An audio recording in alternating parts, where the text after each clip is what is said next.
What's going on, everybody, and welcome to another episode of the Rideshare Hub. My name's Greg.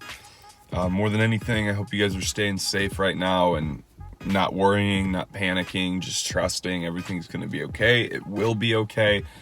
But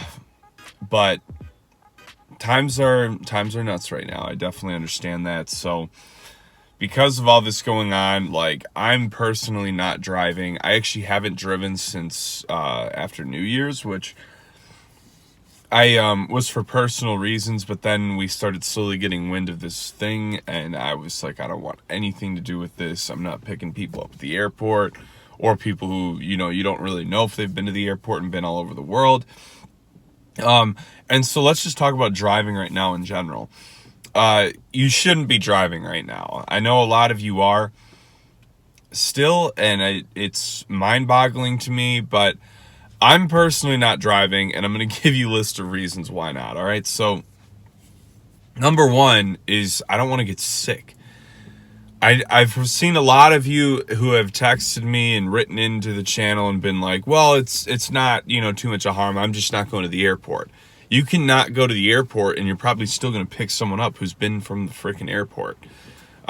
You don't really know where anyone's been. You don't know who's been around who. And hypothetically, it's like you can still pick someone up who's been in a group of 20, 30 people for all you know? So there's no way of really guaranteeing that you're like staying away from all of it. And then driving your car and being in these close of quarters with people, and they're breathing and sneezing and doing whatever they do and touching your seats, and it's just nasty, and I don't want to be a part of it. So if you are going to drive, what I would recommend is literally disinfecting after every single ride. I'd keep Clorox wipes or disinfecting wipes in the back, and I would tell people about them. That way, if they feel weird about something, they can wipe something down, and then you're not getting a bad rating because they thought the one crumb on your car was dirty. It's always some... It's what I used to lose my mind back in the day over the people that would like give you a low rating for cleaning, and there was like nothing, like really nothing in the back seat. They're just anal about, the two crumbs. I had a really bad story I might have to do a separate video for on that. So that's the main reason I'm not driving, is I'm not going to risk it. I'm not going to go out there and get around people, especially people you don't know. It's one thing if you have friends and you're like, you can ask them if you had a sore throat, if you've been coughing, you can at least get an idea of how they've been feeling, But when you're talking picking up total strangers, and how many people are out there that still think this whole thing's a fluke, and they still think that you shouldn't social distance and the world's shutting down for no reason. And there's people going to the beaches. There's people going and hanging out and partying in groups of 10 or more.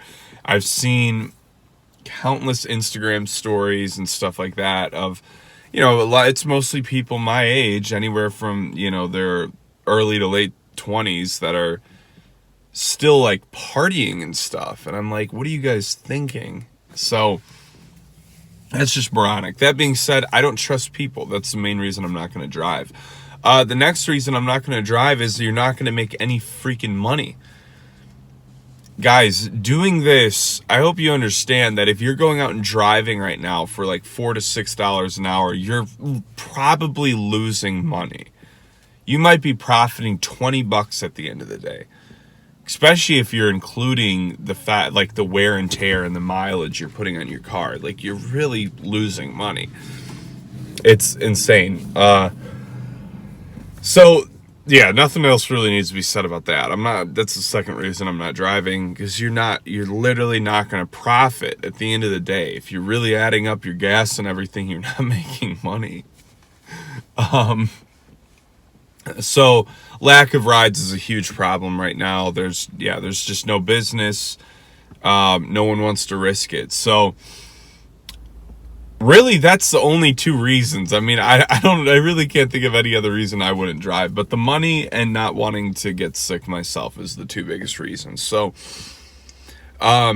things will get back to normal though. Let's just ride this out. I know things are nuts right now. The hubs are closed. The support has 6-hour long waits. I've heard more, I've heard less. You know, I think it just depends on where in the nation you are and how many people are really looking to drive. But mainly, guys, I want you all to be prepared to ride this out for as long as it may take. I really think this thing could take like another 3 to 6 months. And the reason I say that is, you know, schools and everything are shut down pretty much indefinitely. And so people are going to be graduating online, and it's going to be a whole different world. Everything we do is going to be extremely digital right now, you know, because we don't have, you know, no one wants to go and do anything. So my thoughts are, if business is going to take that long to get back up and running, it's going to take that long for Uber and Lyft to get back up and running, or at least to a normal state. Things might improve. Maybe you guys will upgrade from making $4 an hour to $9, which would be an improvement. But really, like I've always said, like the very least you can really go out and make, and it's worth it, is like $13 an hour. And even that's like dicey. I would really probably say $15 an hour. If you're thinking about the long term, the wear and tear in your car, you really don't want to be making less than that in driving. Unless it's like your part-time thing and, you know, you're really doing that once a week, that's one thing. But if you were a full-time driver, or if someone who did a lot of hours each week, you got to be making more than like $12-13 an hour. You really do, for it to make sense, you know, logically. And when you're talking gas, wear and tear in your car, the long-term value, you've got to be making a lot more than that. So I wouldn't even go back out and drive again until you're making $15 an hour. I would explore every other venue and option available right now. There's tons of at-home jobs that, you know, are still considering applications, especially if you have the right experience. But, you know, if you're going to apply for jobs like that, all I would say in the resume, especially if you mostly have Uber and Lyft experience, is just say something like, hey, I gained a lot of knowledge on talking to people and how to communicate well from all the rides I gave. You know, I was talking to hundreds of different people each week. I can do this. You know, I love talking to people. I could do it then. I can do it now. That's a good option to get through. There's a lot of, I've said this in a few other videos, there's a lot of call centers that are taking virtual work from home agents to, you know, all you got to have is like a computer and a phone, which sounds like everyone in America for the most part has a computer and a phone. So that's another thing. But mainly, guys, it's going to be 3 to 6 months. I would explore every option, avenue for your life available during this time. Whether, you know, you need a new career, you want to start a business, or you got to do something else besides Uber and Lyft in the meantime, whatever your reasons are, now is an amazing time to get out. Well, you can't get out there. Get out to that internet world and find some like at-home sales jobs, anything you can do in the meantime to get by, but also look at it as a time to figure out the next step. I never wanted to drive Uber and Lyft for my whole life, and that's why I used Uber and Lyft to start businesses and find different ways to make money, because I didn't want to do it. You know, I really didn't want to like see myself driving Uber and Lyft for the next 10 years. So being that you're going to have forced time off, don't just, you know, moan and groan about how terrible things are because you can't go give your 80 rides. Figure out how you can make money. Learn a trade online, you know, do something. There's like, it's amazing what you can learn on YouTube. If you invested like 20 hours a week into YouTube, you'd probably be freaking brilliant.